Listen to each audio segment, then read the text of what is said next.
Yep, it happened.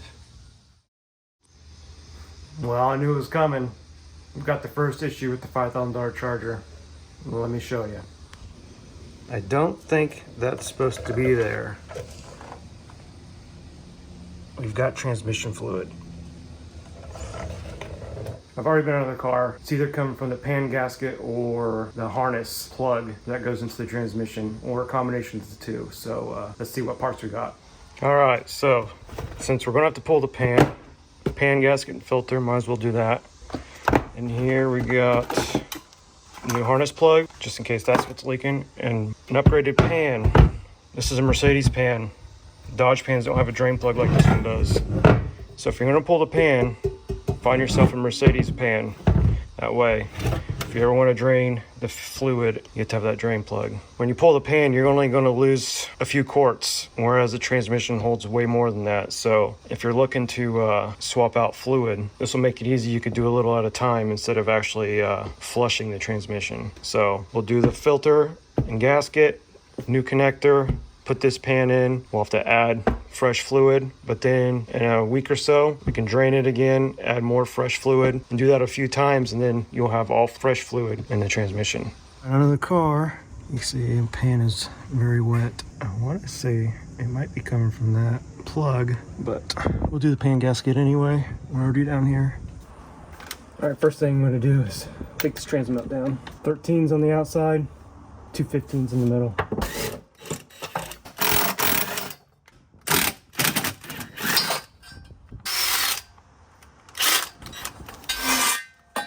Okay, now we're gonna do the pan belts. They are T30s, Torx. You're gonna want a bucket. The goal is to catch every bit of fluid that drops out. That way, when we go to refill, we'll be right in the ballpark of how much to refill the transmission. Obviously, that's assuming you have the correct amount in there already. You're gonna want to tilt the pan down slowly. So we'll probably pull these two bolts, and slowly start loosening the back bolts, and the pan should slowly start draining into our can here.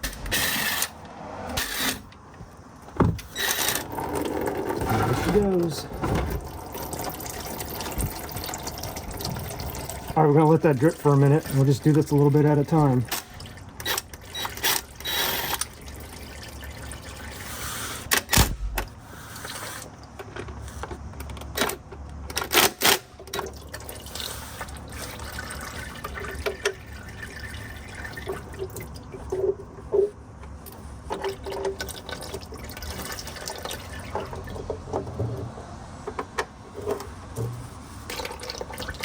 Okay, once it's mostly drained, I'm gonna hold the pan, take these last two bolts out, and then we'll just slowly pull it down, and drain the rest of the fluid in there. And then the filter is also going to have fluid in it, so when you pull that filter, expect to lose some fluid also. It's just in there with an O-ring. Here we go, we got the fluid out. I'll just have to wipe that down, put the new filter in, and we can put the pan back up, and then we'll go to the harness connector up there. Now, I have no idea if the transmission has been serviced before, but that is clean. There's a little stuff on the magnet to be expected. Overall, I think it's in pretty good shape for 112,000 miles. Okay, we got our new pan and our old pan. First thing you want to do is you're going to take this magnet and transfer it over after we clean it. Just make sure you put it in the same spot it was. So we get rid of this. We got our Mercedes pan with the drain plug. Go ahead and put our gasket on. And these gaskets are nice because they just lock onto the edge. Makes it kind of easy to put on. Just like that. Make sure the pan is clean, dust and stuff. Magnet's clean, installed. Got a filter, let's go put it in. All right, we're gonna wipe down the mating surface, make sure that's clean. Grab that filter, take some of this transmission fluid.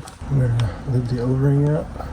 And this is just a press fit, and then you have your locating tab right here. Lines up with the valve body. Yeah, right there. I'm gonna press it in. There we go. And get our pan in. The gasket is seated all the way around.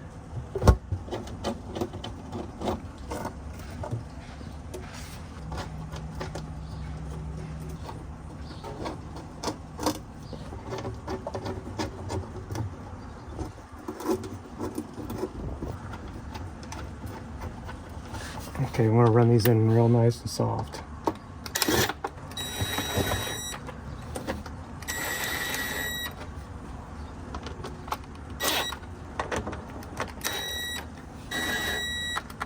Okay, these transmission pan bolts torqued to 71 inch-pounds. Okay, let's put this trans mount back up there.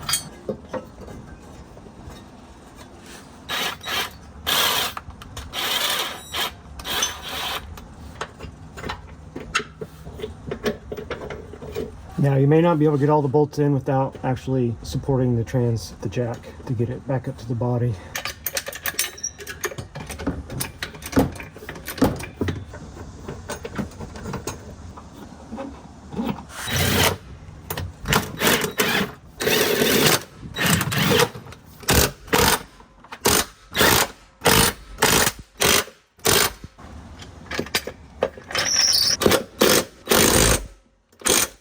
Alright, all we have to do is the plug. Alright, for the harness plug, there's a tab on this top locking ring. We're going to turn it and it should release. Of course it's stuck. Okay, yeah, I had to wiggle the harness as I turned this locking ring and it slowly worked its way out like that. And there it is. This is the part we're changing. Inside there's going to be a bolt. I believe it's 7.5 millimeter. Okay, I had to use a screwdriver to get that out of there, but there it is. Got the new one, got some transmission fluid on there, and it only fits in one way. Oh, there it is right there. Boom. We got to tighten that bolt inside. Be very careful though. Cross thread that or break that bolt, you're pulling the valve body. So just snug. Okay, it's tightened up. Let's put our harness plug back in. There, snapped.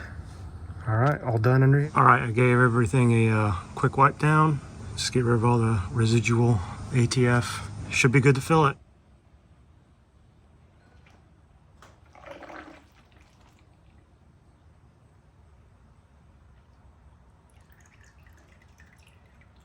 All right, looks like we're just over 2.5 quarts. I'm probably gonna throw 3 in it since I did lose some on the floor and the transmission has been leaking. Should get me right in the ballpark.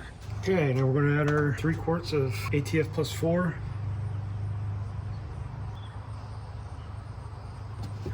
All right, that's 3 quarts. Let's take it for a drive.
I've been cruising for a few minutes. Car is plenty warm, so that should get the transmission fully warmed up. I've been going through the gears.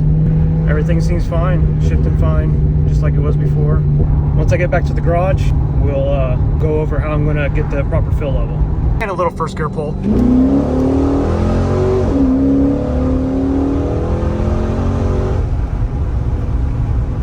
All right, so in order to check the transmission correctly, you gotta know the temperature of the transmission. I've seen guys use temp guns on the pan.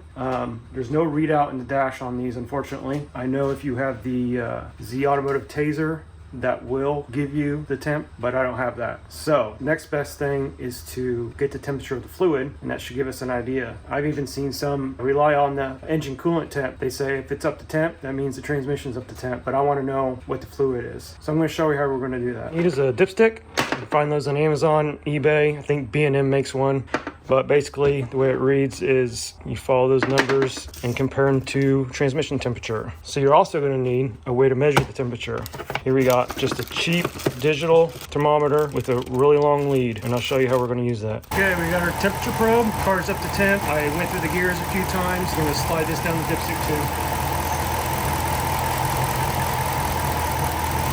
And we'll let that sit there for a few minutes and see where it levels out on temp. All right, it looks like it's hovering right around probably 150. Let's put the dipstick in. Now when you slide this in there, go slow, and as soon as you feel it bottom out in the pan, stop. There it is. About 45. Let's look at the chart. 150 degrees, we should be about 55-ish. I think a little bit more to go. Okay, temp gauge back in, verify our temperature. And while that sits there, I'm gonna go inside the car and go through the gears again. Okay, it looks like we're still around that 150 degree mark. 150 degrees calls for about 57 on the dipstick. I think we're right at 50. So I'm putting another splash in there, call it good. All right, there you go. Is it the right way? I'm not telling you that, but it's the way it's worked for me in the past. I've owned 5 of these cars. I've never had an issue. Hope you enjoyed. Subscribe if you haven't already. Appreciate all the guys who subscribed so far, and you'll see what's next.